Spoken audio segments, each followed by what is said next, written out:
Capítulo 3. La estructura de las normas de derecho fundamental.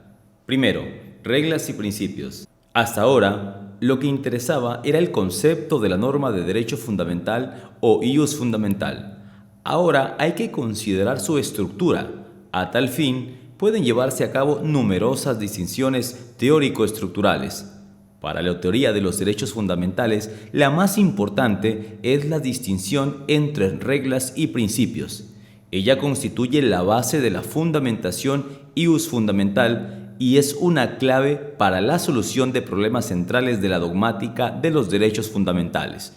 Sin ella, no puede existir una teoría adecuada de los límites, ni una teoría satisfactoria de la colisión, y tampoco una teoría suficiente acerca del papel que juegan los derechos fundamentales en el sistema jurídico. Es un elemento básico no solo de la dogmática de los derechos de libertad e igualdad, sino también de los derechos a la protección, organización y procedimiento y a prestaciones en sentido estricto.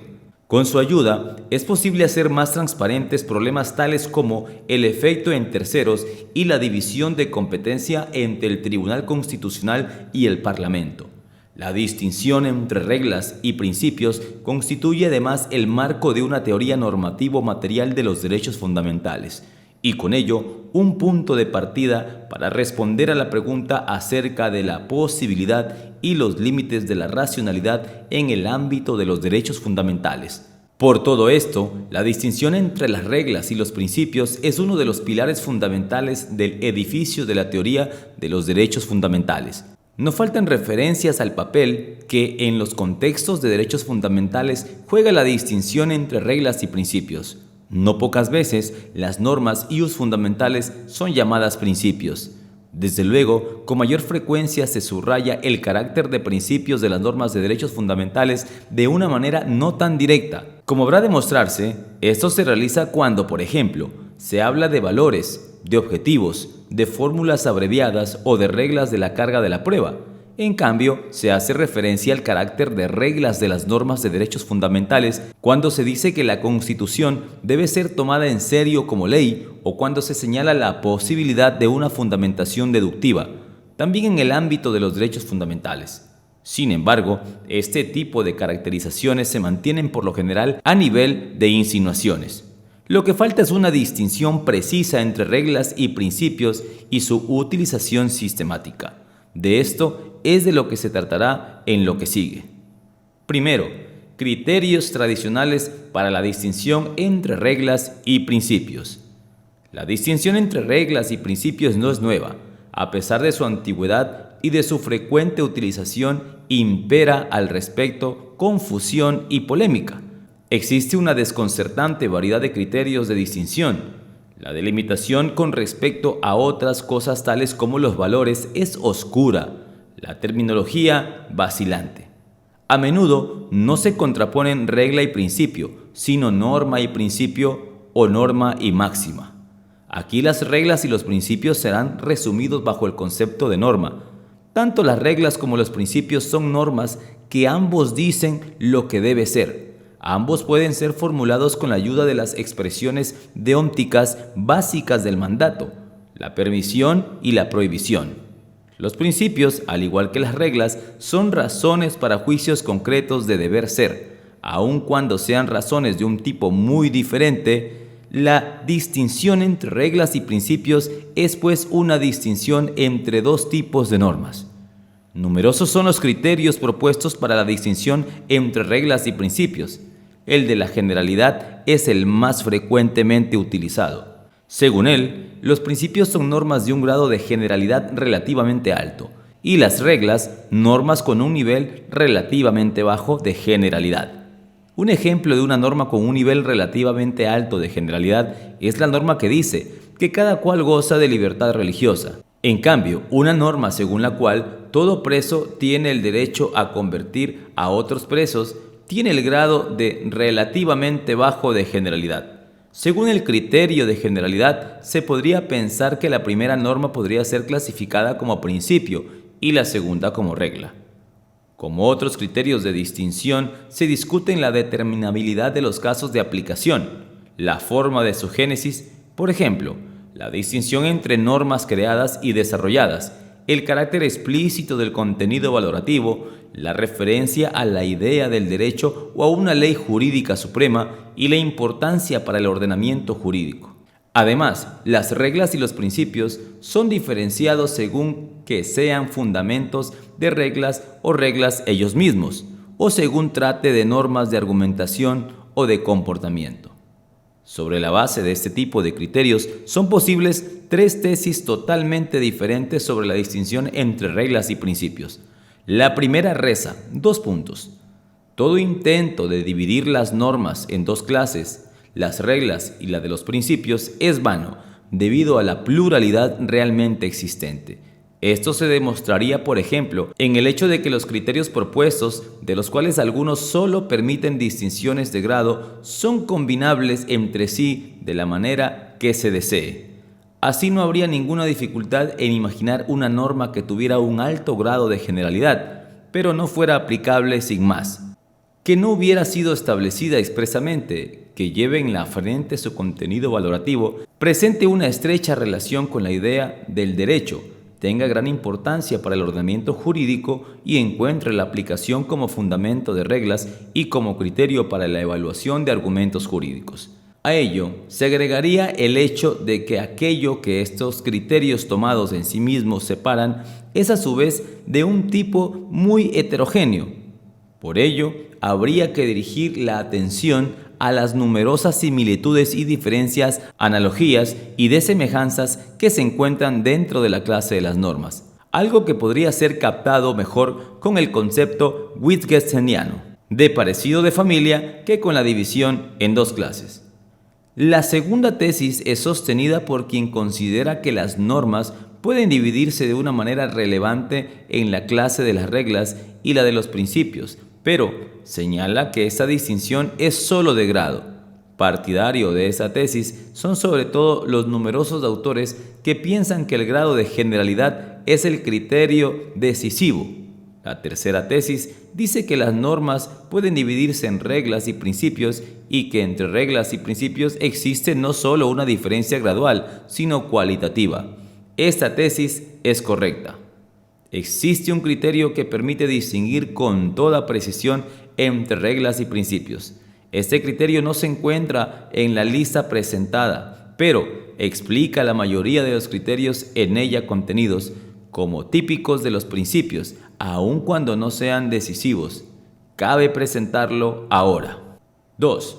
Los principios como mandato de optimización. El punto decisivo para la distinción entre reglas y principios es que los principios son normas que ordenan que algo se está realizando en la mayor medida posible, dentro de las posibilidades jurídicas y reales existentes. Por lo tanto, los principios son mandatos de optimización que están caracterizados por el hecho de que pueden ser cumplidos en diferente grado y que la medida de vida de su cumplimiento no solo depende de las posibilidades reales, sino también de las jurídicas. El ámbito de las posibilidades jurídicas es determinado por los principios y reglas opuestos. Tercero, colisiones de principios y conflictos de reglas.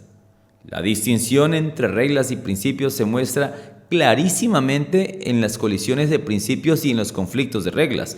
Común a las colisiones de principios y a los conflictos de reglas es el hecho de que dos normas aplicadas independientemente conducen a resultados incompatibles, es decir, a dos juicios de deber ser jurídico contradictorios.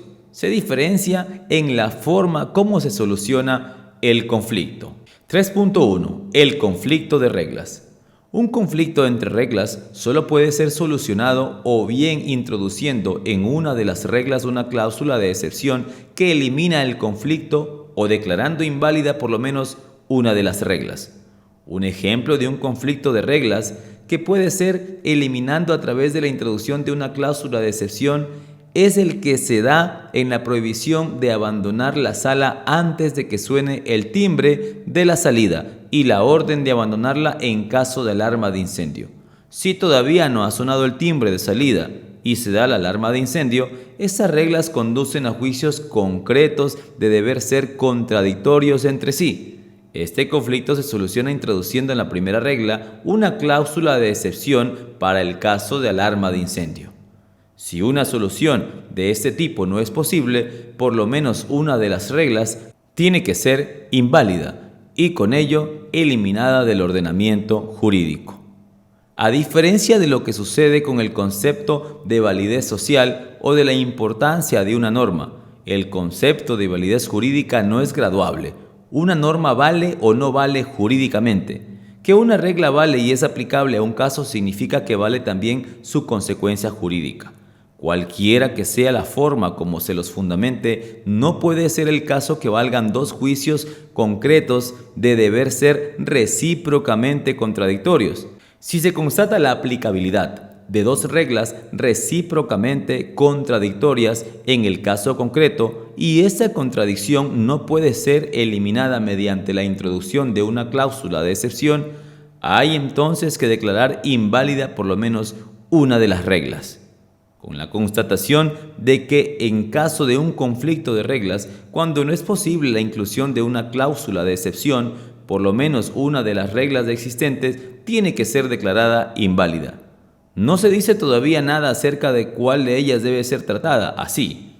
El problema puede ser solucionado a través de reglas tales como lex posterior derogat legi priori y lex specialis derogat legi generali. Pero también es posible proceder de acuerdo con la importancia de las reglas en conflicto. Lo fundamental es que la decisión es una decisión acerca de la validez.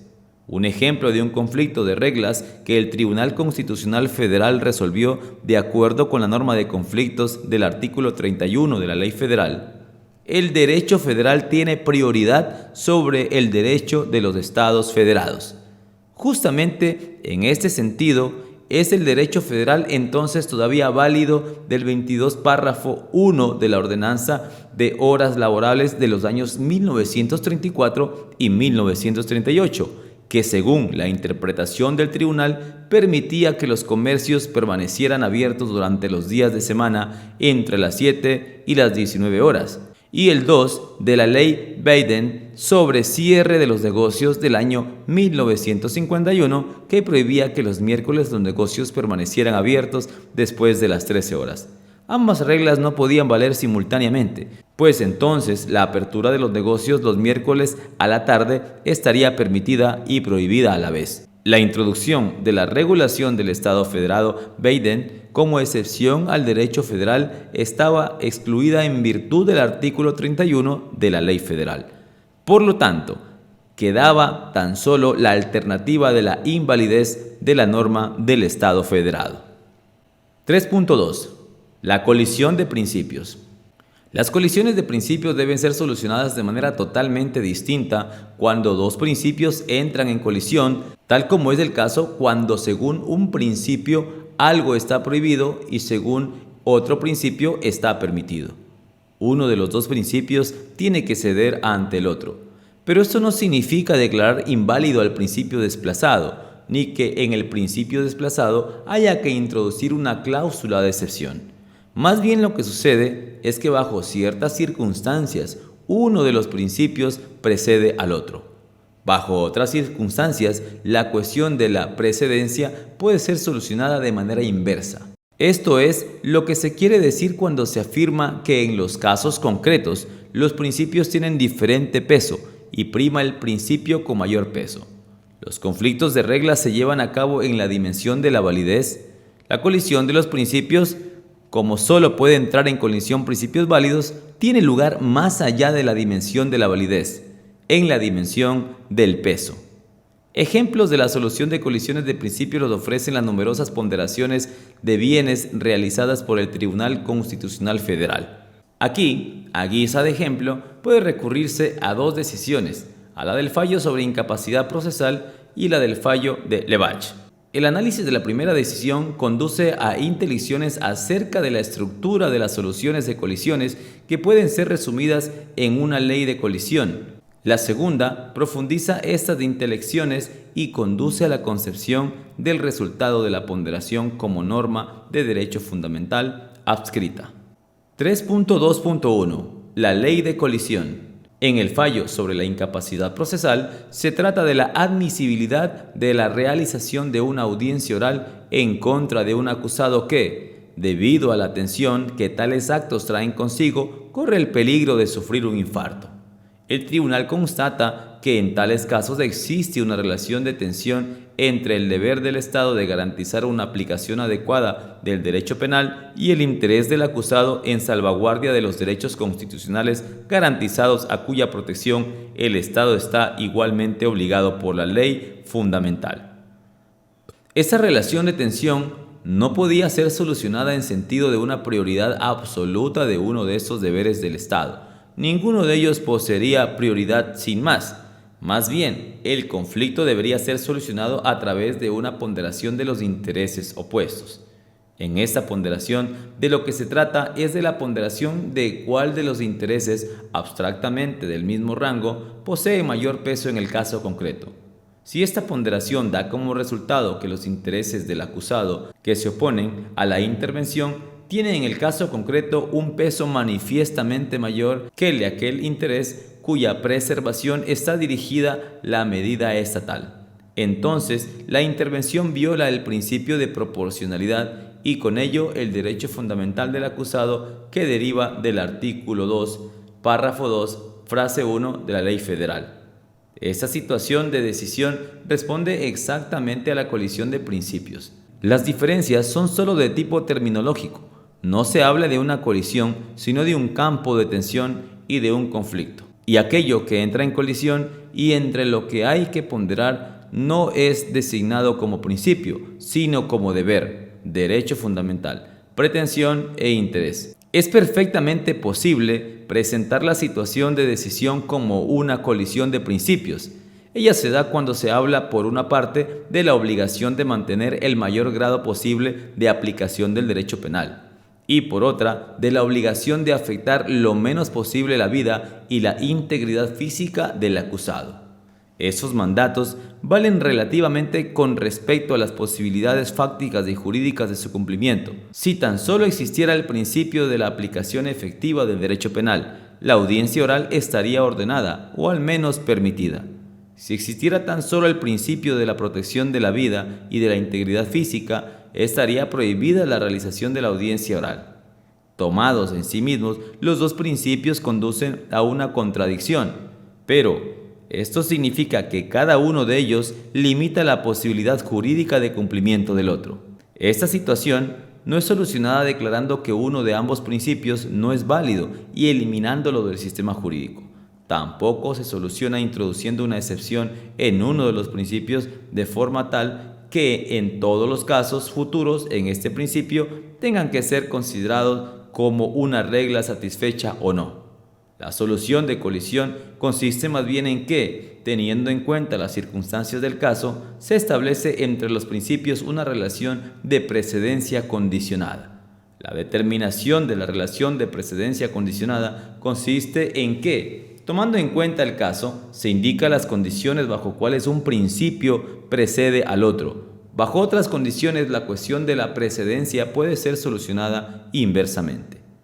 El concepto de relación de precedencia condicionada que se acaba de utilizar tiene importancia fundamental para la comprensión de la colisión de principios y, con ello, para la teoría de los principios.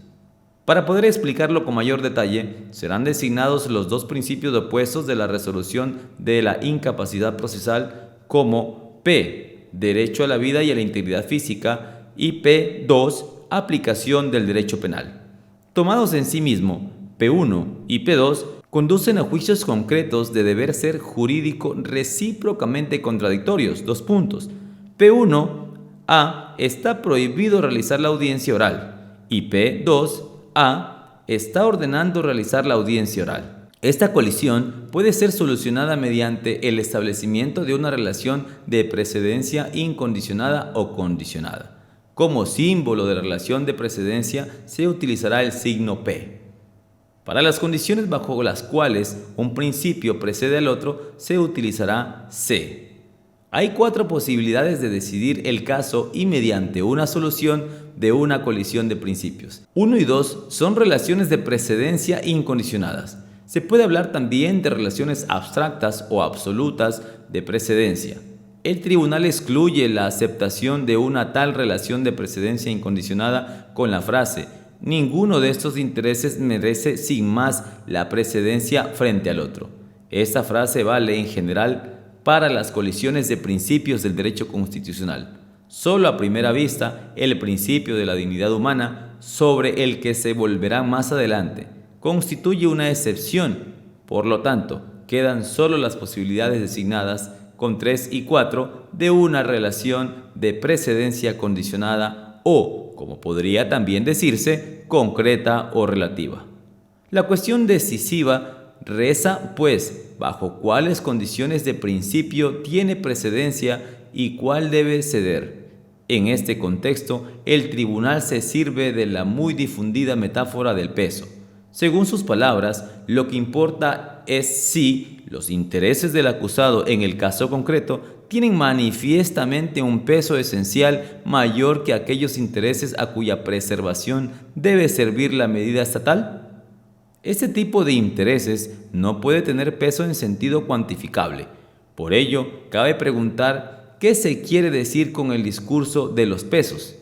El concepto de relación de precedencia condicionada permite una respuesta simple.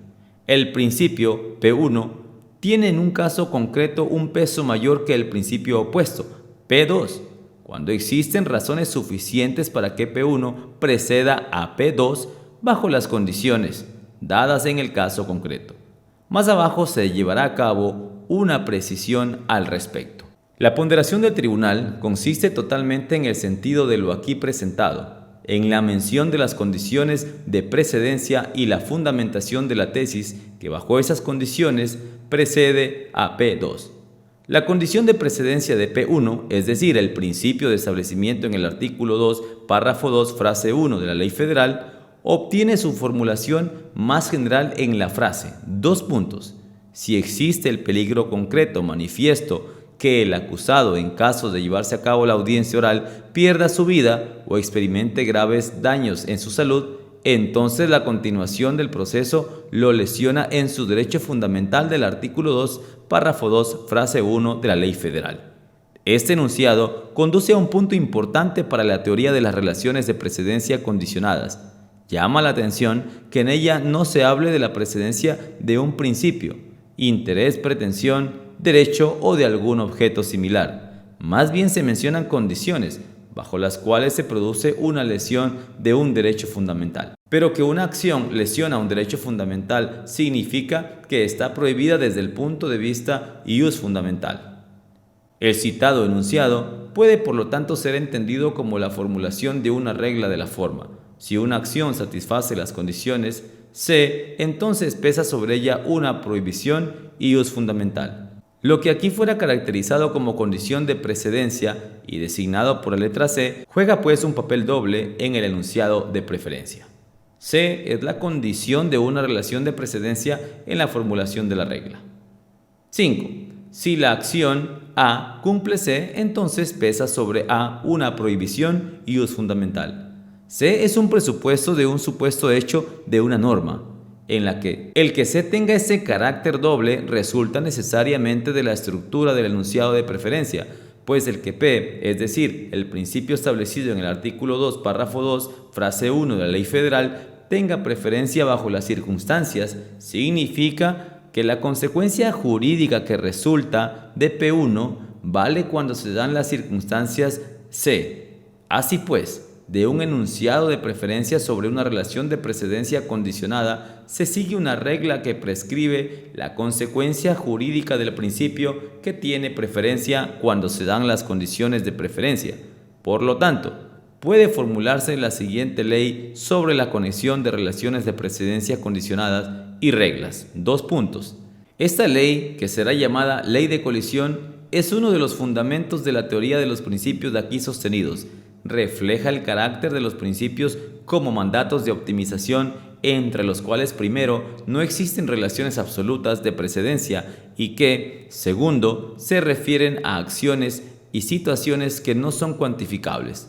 Al mismo tiempo, constituye la base para restar fuerza a las objeciones que resultan de la proximidad de la teoría de los principios con la teoría de los valores. 3.2.2. Los resultados de la ponderación como normas de derecho fundamental adscriptas. Sobre la base del fallo Levach, puede aclararse aún más lo aquí dicho. En este fallo se trata de la siguiente situación. 2 puntos. El segundo programa de televisión, ZDF, proyectaba la emisión de una película documental, El asesinato de soldados en Levach. En esta película debía informarse acerca de un crimen en el cual 4 soldados del grupo de la guardia de un depósito de municiones del Ejército Federal cerca de Levach fueron asesinados mientras dormían y se sustrajeron armas con las que pensaban realizar otros actos delictivos. Una persona que había sido condenada por complicidad en este crimen y que estaba a punto de abandonar la prisión, consideró que la emisión de esta película televisiva en la que era mencionada expresamente y aparecía fotografiada violaba su derecho fundamental del artículo 1, párrafo 1 y del artículo 2, párrafo 2, frase 1 de la Ley Federal, sobre todo porque hacía peligrar su resocialización. El Tribunal Provincial rechazó su pedido de un auto provisional para prohibir la emisión de la película y el Tribunal Provincial Superior rechazó la apelación de esta medida.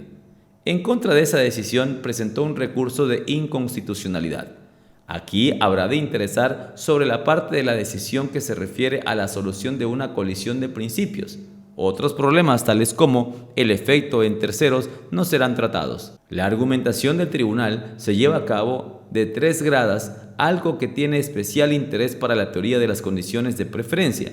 En la primera grada se constata una situación de tensión entre la protección de la personalidad garantizada en el artículo 2, párrafo 2, en conexión con el artículo 1, párrafo 1 de la Ley Federal, y la libertad de información de acuerdo con el artículo 5, párrafo 1, frase 2 de la Ley Federal. Una vez más, el primer principio será designado como P1 y el segundo con P2. P1 por sí solo conduciría a la prohibición, a su vez P2 tomado en sí mismo a la pretensión de la emisión. Este conflicto, como el tribunal llama a veces a la colisión, no es solucionado declarando inválido una de ambas normas, sino a través de una ponderación en la que ninguno de los 2 principios, el Tribunal Constitucional Federal habla en este contexto de valores constitucionales, pueden pretender una preferencia básica. Más bien, habría que decidir cuál interés debe ceder teniendo en cuenta la conformación típica del caso y las circunstancias especiales del caso particular. No es posible una descripción más precisa de una colisión de principios. 2 normas tomadas en sí mismas conducen a resultados recíprocamente contradictorios. Ninguna es inválida, ninguna tiene una precedencia absoluta. Que sea lo que aquí vale depende de cómo haya que decidir en vista de las circunstancias del caso. Cabe señalar que aquí que la ya constatada variedad de las caracterizaciones del objeto de la ponderación se añade otra más. 2 puntos. La caracterización como valores constitucionales. Tras haber comprobado la colisión de principios que abstractamente tiene la misma jerarquía en la segunda grada, el tribunal llega a una precedencia general de la libertad de información de la emisora, P2, en el caso de una información actual sobre los hechos delictivos, C1, es decir, a P2, P1, cierro paréntesis, C1. Esta relación de precedencia es interesante porque solo se establece una precedencia general o básica. Esto significa que no toda información actual está permitida. La condición de precedencia y, con ello, el tipo de la regla correspondiente a la ley de colisión según la proposición de preferencia incluye, pues, una cláusula ceteris paribus que permite establecer excepciones. La decisión es tomada en la tercera grada. Aquí el tribunal constata que en caso de la repetición de una información sobre un delito grave que no corresponde ya a intereses actuales de información que pone en peligro la resocialización del autor, C2, tiene precedencia la protección de la personalidad, P1, frente a la libertad de información, P2. lo que en el caso que hay que decidir significa que esta última está prohibida. Por lo tanto, vale el enunciado de preferencia. Se divide en 4 condiciones: repetición, ningún interés actual en la información, hecho delictivo grave, peligro para la resocialización. Por ello, la regla C2R, que corresponde al enunciado de precedencia, es una regla con 4 características de supuesto de hecho con la siguiente estructura: 2 puntos. Ella reza: una información televisiva repetida, S1, que no corresponde a un interés actual de información, S2, sobre un hecho delictivo grave, S3, y pone en peligro la resocialización del autor, S4. Está ius fundamentalmente prohibida, R. Más arriba se designaron como normas de derecho fundamental tanto las dictadas directamente como las normas adscriptas. Una norma jurídica adscripta es una norma para cuya adscripción es posible una fundamentación ius fundamental correcta. Si para la norma que se acaba de presentar es posible una fundamentación ius fundamental correcta, algo que aquí se presupondrá, entonces es una norma de derecho fundamental. Al mismo tiempo, es una regla bajo la cual el estado de cosas sometido a decisión puede ser subsumido al igual que si fuera una norma legislada, cosa que en efecto sucede en el fallo Levach. Por lo tanto, vale lo siguiente: 2 puntos. Como resultado de toda ponderación ius fundamental correcta, puede formularse una norma de derecho fundamental adscripta con carácter de regla bajo la cual puede ser subsumido el caso. Por lo tanto, aun cuando todas las normas de derecho fundamental directamente dictadas tuvieran exclusivamente carácter de principios, algo que, como se mostrará, no es así, existirían entre las normas de derecho fundamental tanto algunas que son principios y otras que son reglas. Estas últimas observaciones conducen ya a la aplicación de la teoría de los principios a la teoría de la norma ius fundamental. Antes de seguir esta vía, la teoría de los principios deberá ser profundizada todavía un poco más. Hasta ahora, los principios han sido definidos como mandatos de optimización y las reglas como normas que solo pueden ser cumplidas o no. De esta diferencia surgió el diferente comportamiento de conflicto y colisión. Ahora deberán ser consideradas algunas otras propiedades que resultan de aquellas características básicas y analizadas algunas objeciones que podrían presentarse en contra de la teoría del conflicto y la colisión aquí presentada. Las objeciones de tipo general que se apoyan en la vecindad de la teoría de los principios con las teorías de los valores y la ponderación serán tratadas después de la aplicación de la teoría de los principios a la teoría de la norma de derecho fundamental. Cuarto, el diferente carácter prima facie de reglas y principios. Una primera propiedad importante que resulta de lo que hasta aquí dicho es el diferente carácter prima facie de las reglas y principios. Los principios ordenan que algo debe ser realizado en la mayor medida posible, teniendo en cuenta las posibilidades jurídicas y fácticas. Por lo tanto, no contienen mandatos definitivos, sino solo prima facie. Del hecho de que un principio valga para un caso, no se infiere que lo que el principio exige para este caso valga como resultado definitivo. Los principios presentan razones que pueden ser desplazadas por razones opuestas. El principio no determina cómo ha de resolverse la relación entre una razón y su opuesta. Por ello, los principios carecen de contenido de determinación con respecto a los principios contrapuestos y las posibilidades fácticas. Totalmente distinto es el caso de las reglas. Como las reglas exigen que se haga exactamente lo que en ellas se ordena, contienen una determinación en el ámbito de las posibilidades jurídicas y fácticas. Esta determinación puede fracasar por imposibilidades jurídicas y fácticas, lo que puede conducir a su invalidez. Pero, si tal no es el caso, vale entonces definitivamente lo que la regla dice. Por ello, podrían pensarse que todos los principios tienen un mismo carácter prima facie y todas las reglas un mismo carácter definitivo. Un modelo tal se percibe en Dworkin, cuando dice que las reglas, cuando valen, son aplicables de manera del todo o nada, mientras que los principios solo contienen una razón que indica una dirección, pero que no tiene como consecuencia necesariamente una determinada decisión. Sin embargo, este modelo es demasiado simple. Se requiere un modelo más diferenciado, pero también dentro del marco de un modelo diferenciado hay que mantener el diferente carácter prima facie de las reglas y los principios. Del lado de las reglas, la necesidad de un modelo diferenciado resulta del hecho de que es posible, con motivo de la decisión de un caso, introducir en las reglas una cláusula de excepción. Cuando esto sucede, la regla pierde su carácter definitivo para la decisión del caso.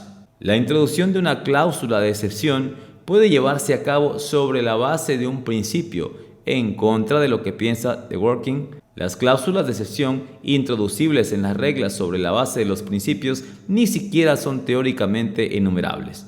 Nunca se puede estar seguro de que en un nuevo caso no haya que introducir una nueva cláusula de excepción. Desde luego, es concebible un sistema jurídico que prohíba la limitación de las reglas a través de la introducción de cláusulas de excepción, como lo muestran los múltiples casos de la llamada reducción teleológica. El sistema jurídico de la República Federal de Alemania no contiene tal prohibición para todos los campos del derecho. Las reglas para las cuales no vale esta prohibición pierden su carácter estrictamente definitivo. El carácter prima facie que adquieren a raíz de la pérdida de su carácter estrictamente definitivo es, sin embargo, básicamente distinto del de los principios. Un principio soslayado cuando en el caso de que hay que decidir un principio opuesto tiene un peso mayor. En cambio, una regla todavía no es soslayada cuando en el caso concreto el principio opuesto tiene un mayor peso que el principio que apoya la regla. Además, tienen que ser esquivados los principios que establecen qué reglas son impuestas por una autoridad legitimada para ello, tienen que ser seguidas y que no debe apartarse sin fundamento de una práctica transmitida. Estos principios serán llamados principios formales. Cuanto mayor peso se confiera en un ordenamiento jurídico a los principios formales, tanto mayor es el carácter prima facie de sus reglas.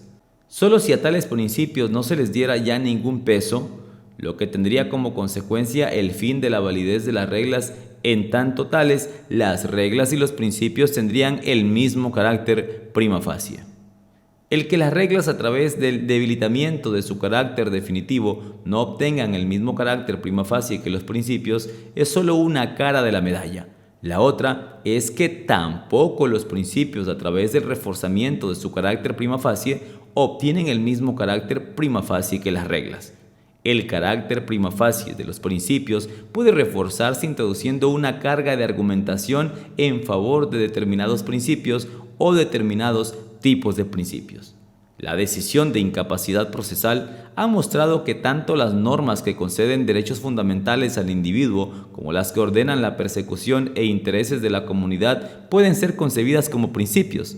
Es posible introducir una carga de argumentación en beneficio de los principios del primer tipo y en contra de los del segundo, es decir, una carga de argumentación en beneficio de los bienes individuales y otra en contra de los bienes colectivos. Algo parecido tiene en la mira Schlink cuando dice que los derechos fundamentales son reglas de la carga de la argumentación.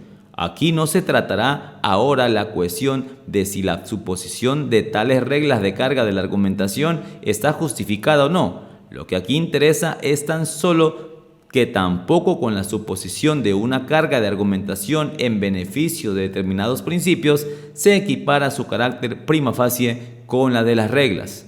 Tampoco una regla de carga de la argumentación libera de la necesidad de establecer en el caso concreto las respectivas condiciones de precedencia.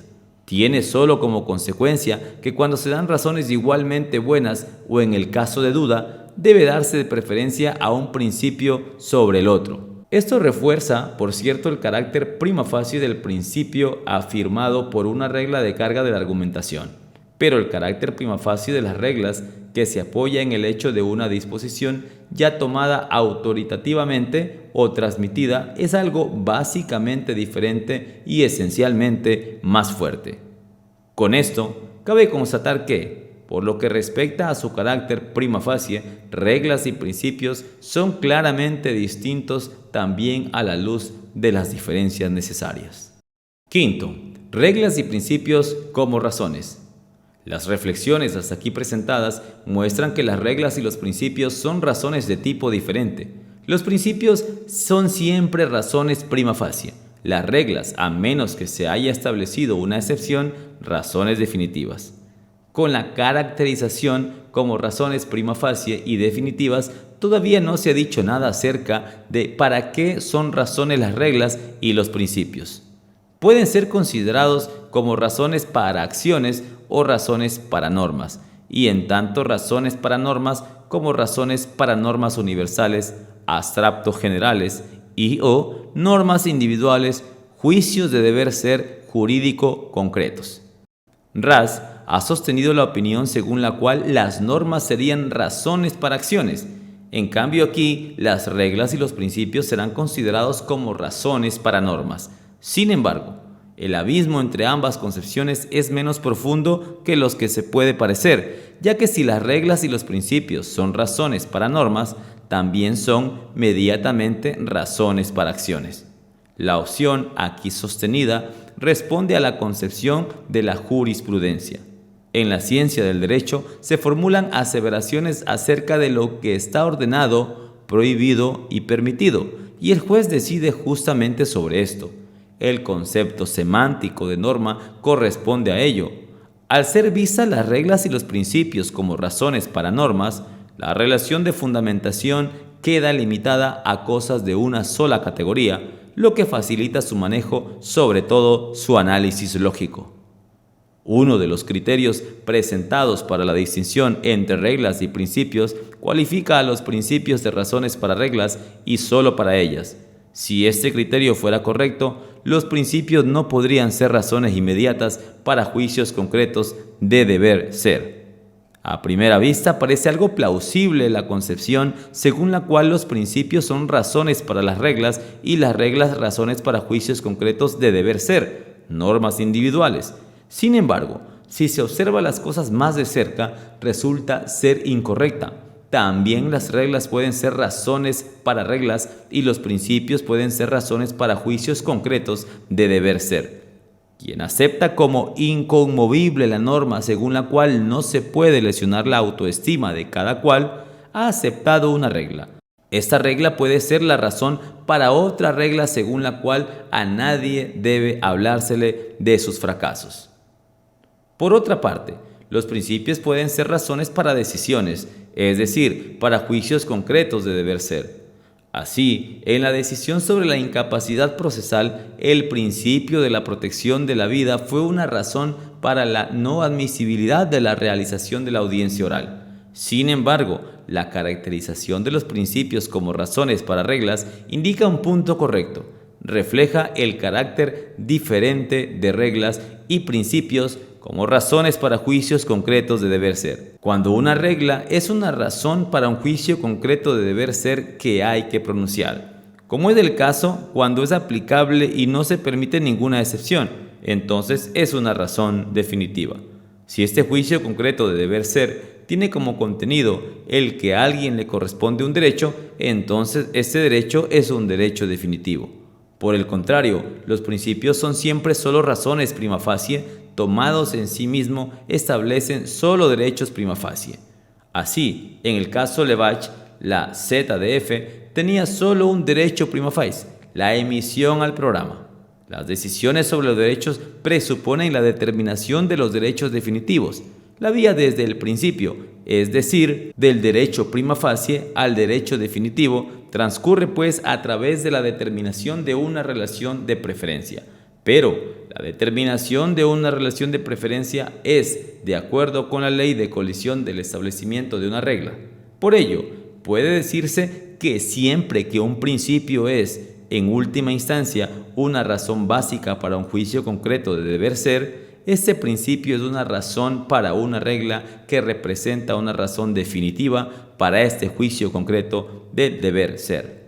Los principios mismos no son nunca razones definitivas. Posiblemente son estas conexiones a las que apunta Hesser cuando dice que el principio no es el mismo directriz sino razón, criterio y justificación de la directriz, y a las que se refiere Kant cuando afirma que dos razones de la obligación, ratioes obligandi, de las cuales de la una o la otra no es suficiente para la obligación, ratioes obligante non obligantes, pueden estar vinculadas en un sujeto y en una regla que prescribe, pues entonces la una no es deber. Sexto, generalidad y principios. Es bastante fácil fundamentar el derecho relativo del criterio de generalidad. Los principios suelen ser relativamente generales porque no están referidos a las posibilidades del mundo real o normativo.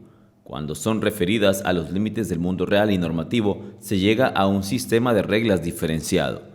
El concepto de sistema de reglas diferenciado, dependiente de principios, tendrá importancia para el análisis de las objeciones en contra del carácter supuestamente general de las ponderaciones. La existencia de normas de alto grado de generalidad que no son principios muestra que el criterio de generalidad le corresponde solo a un derecho relativo. El enunciado normativo: un hecho puede ser penado solo si la punibilidad del acto estaba establecida por la ley antes de la comisión del acto. Artículo 103, párrafo 2 de la Ley Federal. Primer Código Penal.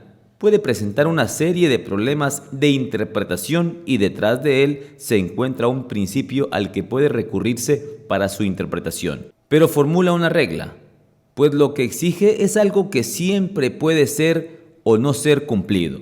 Como a menudo esta norma es designada como principio, es un ejemplo de aquellos casos en los cuales la aquí sostenida teoría de los principios se aparta del uso habitual del lenguaje. Las razones de las otras múltiples propiedades de los principios son obvias. En tanto razones para reglas, a menudo técnicas, los principios permiten conocer su contenido valorativo más fácilmente que aquellas, en tanto razones básicas para numerosas reglas. Los principios tienen una importancia fundamental, porque lo que respecta a su contenido, para el ordenamiento jurídico, su referencia a la idea del derecho resulta un modelo de fundamentación que avanza de lo general a lo cada vez más especial. Punto y coma. Y el hecho de que como normas surgidas naturalmente puedan ser contrapuestas a las normas creadas, se debe al hecho de que los principios no necesitan ser establecidos explícitamente, sino que también pueden ser derivados de una tradición de normaciones detalladas y de decisiones judiciales que, por lo general, son expresión de concepciones difundidas acerca de cómo debe ser el derecho.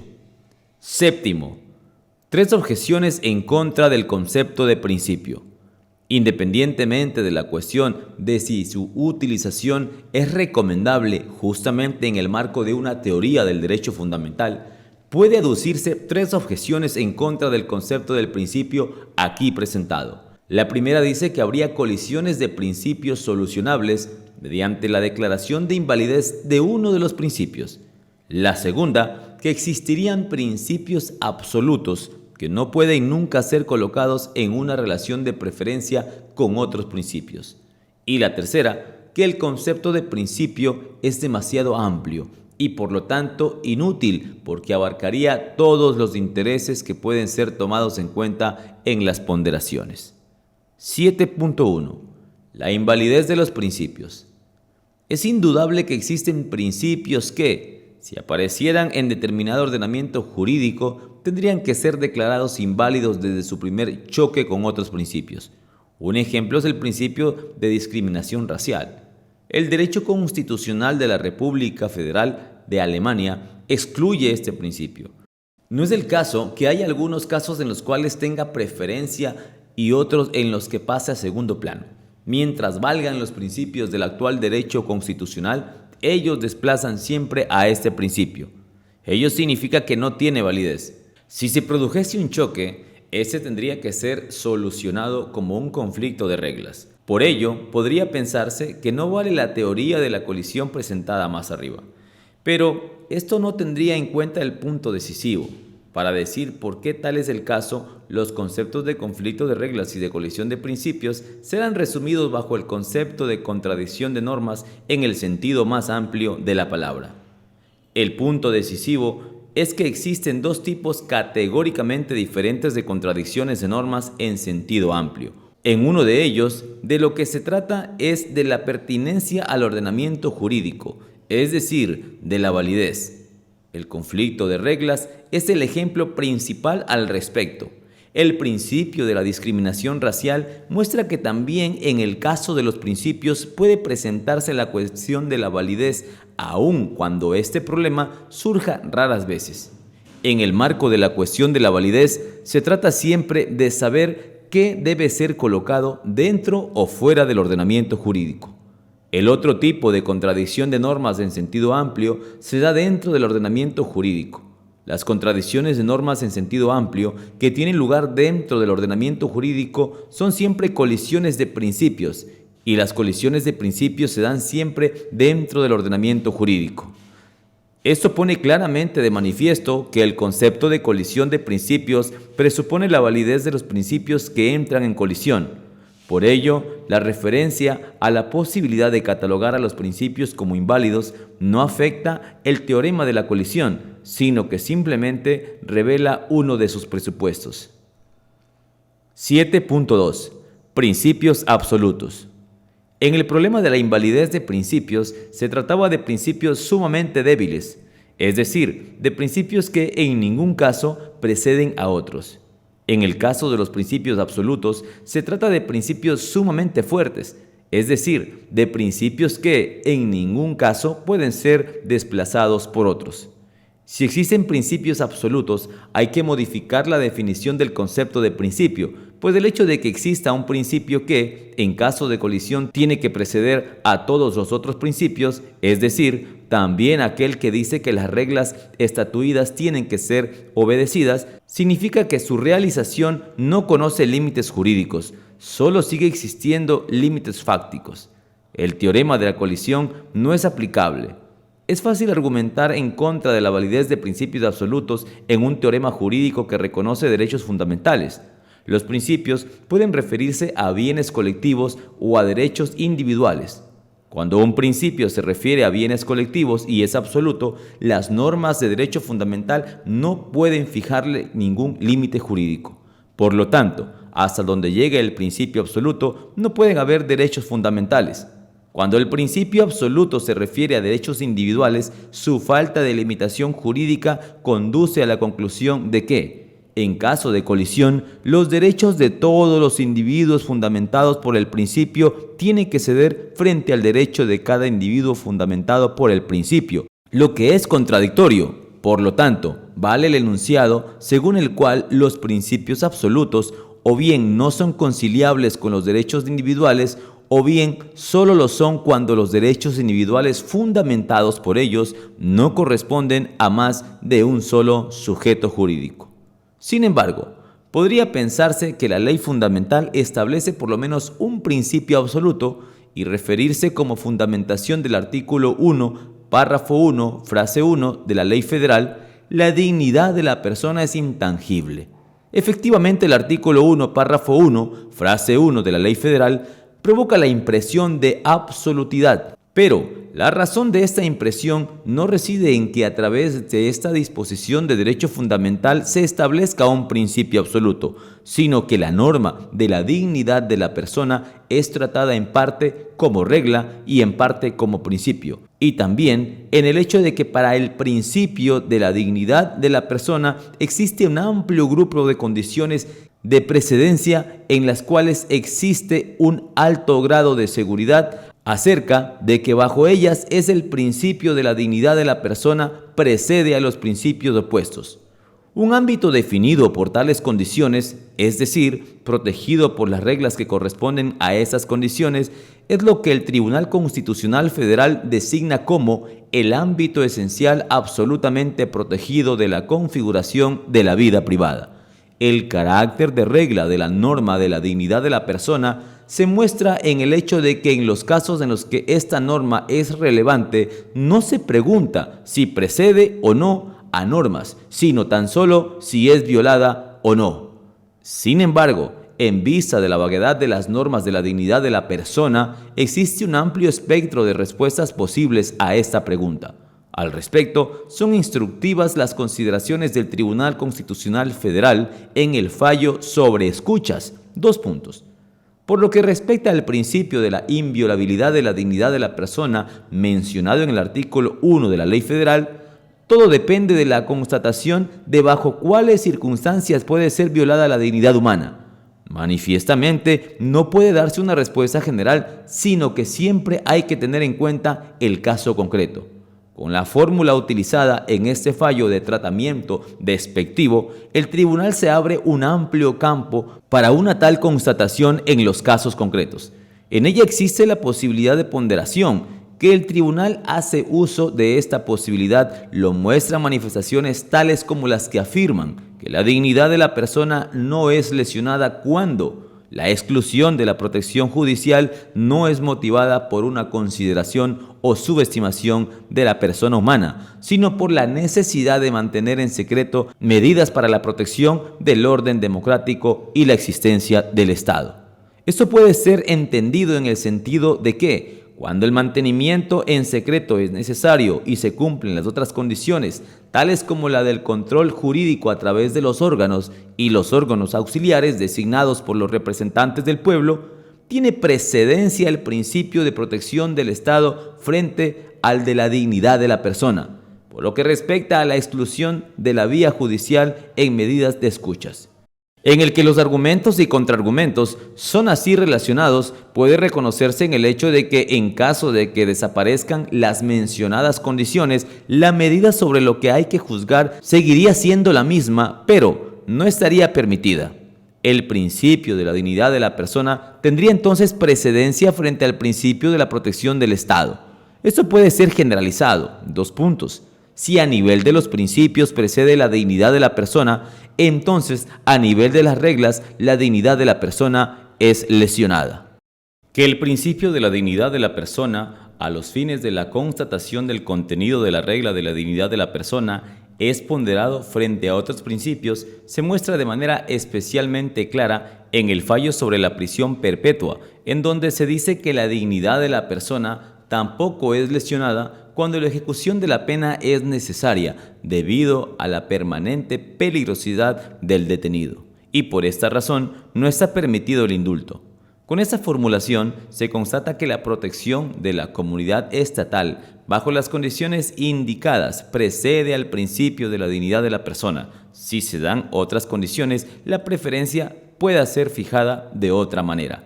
Por lo tanto, hay que partir de 2 normas de la dignidad de la persona, es decir, una regla de la dignidad de la persona y un principio de la dignidad de la persona. La relación de la preferencia del principio de la dignidad de la persona con respecto a principios opuestos decide sobre el contenido de la regla de la dignidad de la persona.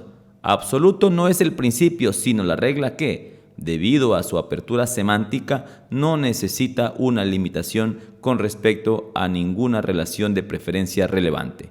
El principio de la dignidad de la persona puede ser realizado en diferentes grados. El que bajo determinadas condiciones, con un alto grado de certeza, preceda a todos los otros principios, no fundamenta ninguna absolutidad del principio, sino que simplemente significa que casi no existen razones jurídico-constitucionales inconmovibles para una relación de preferencia en favor de la dignidad de la persona bajo determinadas condiciones. Pero una tesis tal de posición central vale también para otras normas de derecho fundamental. Ella no afecta el carácter de principio, por eso puede decirse que la norma de la dignidad de la persona no es un principio absoluto.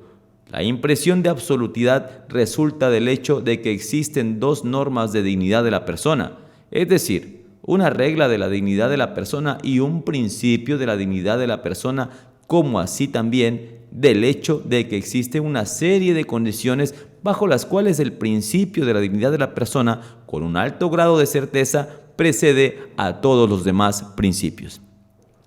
7.3.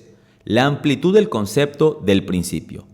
Los principios pueden referirse tanto a derechos individuales como a bienes colectivos.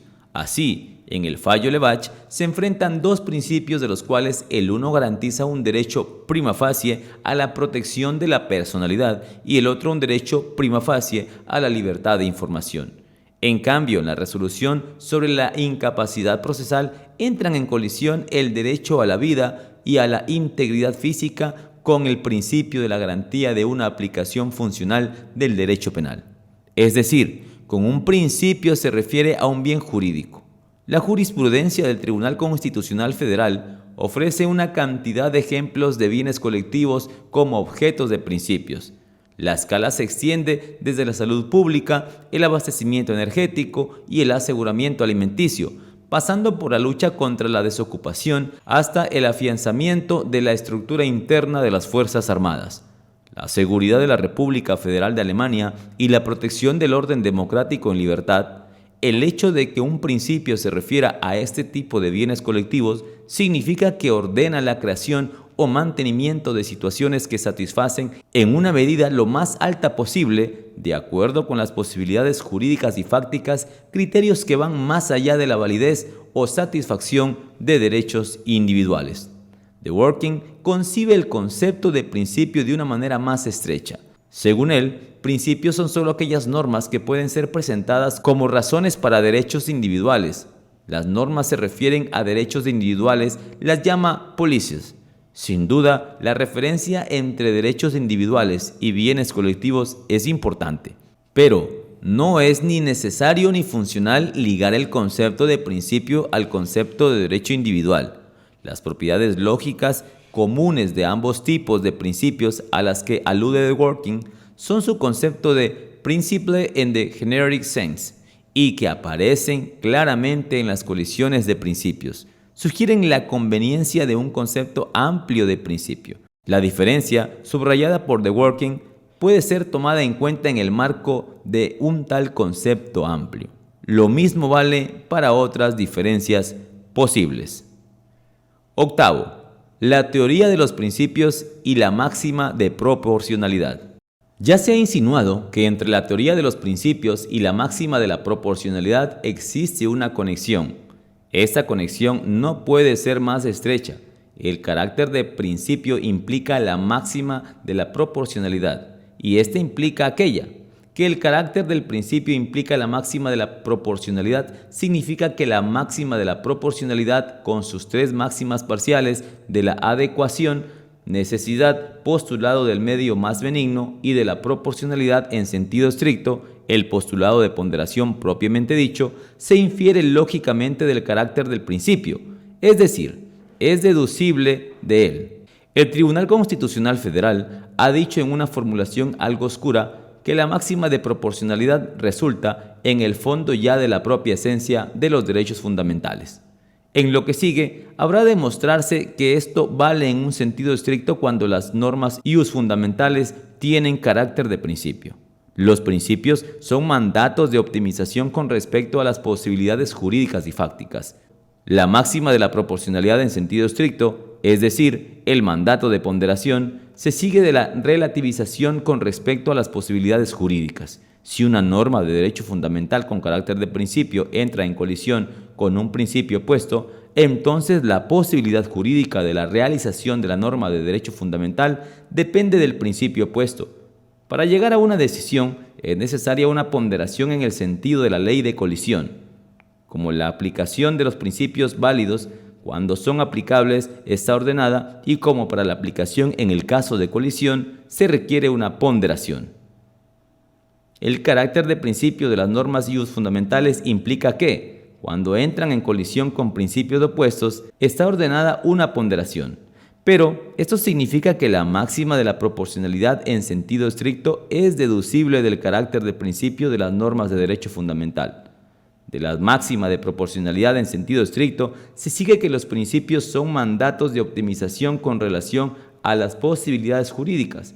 En cambio, las máximas de la necesidad y de la adecuación se sigue del carácter de los principios como mandatos de optimización con relación a las posibilidades fácticas. Para mostrar cómo la máxima de la necesidad se infiere en el carácter de principio, habrá que considerarse aquí la constelación más simple de un examen de necesidad.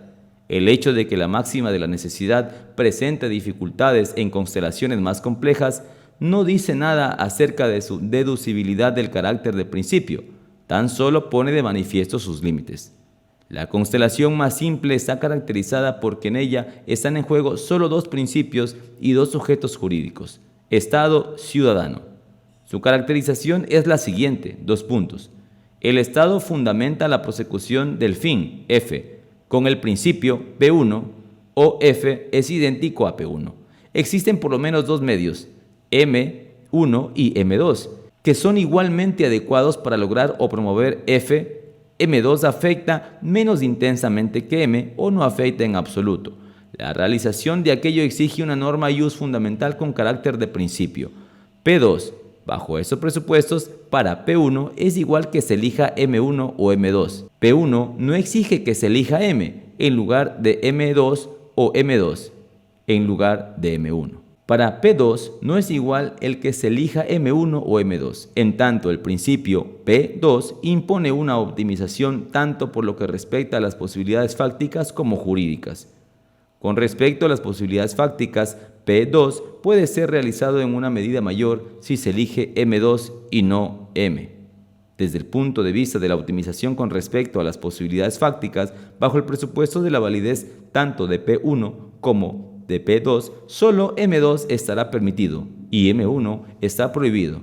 Lo dicho vale para cualesquier principios, fines y medios. Por lo tanto, la máxima de la necesidad que el Tribunal Constitucional Federal, entre otros, ha formulado como mandato, afirmando que el fin no puede ser logrado de otra manera que afecte menos al individuo, se infiere del carácter del principio de las normas del derecho fundamental.